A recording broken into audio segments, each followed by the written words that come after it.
আজকে আপনারা এমন একটা রেস্টুরেন্টের লোকেশন দিমু যেখানে আপনি গেলে সিলেটি অরিজিনাল কুটুমবাড়ির ফিল পাইবা। আর সিলেটি মেহমান বাড়ির তো আপনারা হাজারো আইটেমের মাঝখানো ডাইল, গরুর মাংস, ইসা মাছ আর হুটকি ভর্তা তাকেই থাকে। হ্যালো এভরিওয়ান, আসসালামু আলাইকুম, ইসমি আহমেদ ইমন ফ্রম সিলেট। সো গাইজ, আজকে আমি আইছি ইষ্টিকুটুম রেস্টুরেন্ট, যেখানে চাইনিজ, থাই, ইন্ডিয়ান, বাংলাদেশি সব ধরনের ফুড আইটেম পাওয়া যায়। আর একটার ভিতর ডেকোরেশনটা অত সুন্দর আছিল। আমি Singapore, Sri Lanka, India, Thailand, Malaysia বিভিন্ন দেশ সফর করছি এবং তারার ডেকোরেশনের লগে আমরা ইষ্টিকুটুম রেস্টুরেন্টের ডেকোরেশনটা ফুললি সিমিলার আছে। আপনার লগে গফ করতে করতে খানিগুলো আমরা সামনে আইছে, আর তারা খানিগুলা অত সুন্দর করে আমরা সামনে পরিবেশন করছেন যে বুঝা যার সত্যিও আমরা কোনো সিলেটি কুটুম বাড়িতে আইছি। আইটেম গুলো আছিল গরুর মাংস, তাইফেন, চিংড়ি, ডাইল এবং তাইসুফ। আর আমি কিন্তু রে বাইলাম গে হুটকি ভর্তা লাভারের লাগি ফয়লা হুটকি ভর্তা দিবা দাম দেওয়া শুরু করেছি। বাইরে সত্যি কথা কইতে হুটকি ভর্তা অত মজা আছিল যে আমার মনেও কম না বাকি যে আইটেম গুলো আছে এগুলো ট্রাই করতাম। আর এখন যে আমি চিংড়িটা আহার করিলাম, এখন যে আমি ইসা মাছটা খাইলাম, এটা কিন্তু গলদা ইসা, এটা কিন্তু যেমন তেমন ইসা নাই। আর ইসাটা অত মজা আছিল যে আপনারা বাসায় প্রকাশ করার মতো নাই।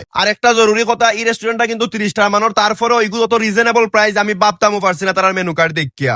সামনে দিয়ে যারা বিয়া করতা তারার বিয়ার অনুষ্ঠানের লাগি পারফেক্ট একটা হল বা সেন্টারের খুঁজে আছেন, তারার লাগি ইষ্টিকুটুম হইতে পারে বেস্ট। কারণ ইকানোর মাঝে রাইতে দিনে সুবাসুপ বিয়া চলে, তারা খানি থাকি লাগাইয়া ডেকোরেশন সবকিছু তারা অর্গানাইজ করেন। আপনি যদি বিয়া করেন না, আপনার কোনো বন্ধুই বিয়া করে থাকে, তাইলে তারে ভিডিওটা শেয়ার দোকা, তাইনো যাতে ওখানে গিয়ে বুকিং দিয়াই হইন। আর রে ভাই, আমার খাওয়া দাওয়া শেষ, আমি আর চক্কর দিতাম ভালো লাগেন না। আমি একটা মিল্কশেক পান করি আপনার কাঙ্ক্ষিত রেস্টুরেন্টের লোকেশনটা দিলাই ব্লু ওয়াটার শপিং সিটির সাইড তলা, জিন্দাবাজার, সিলেট।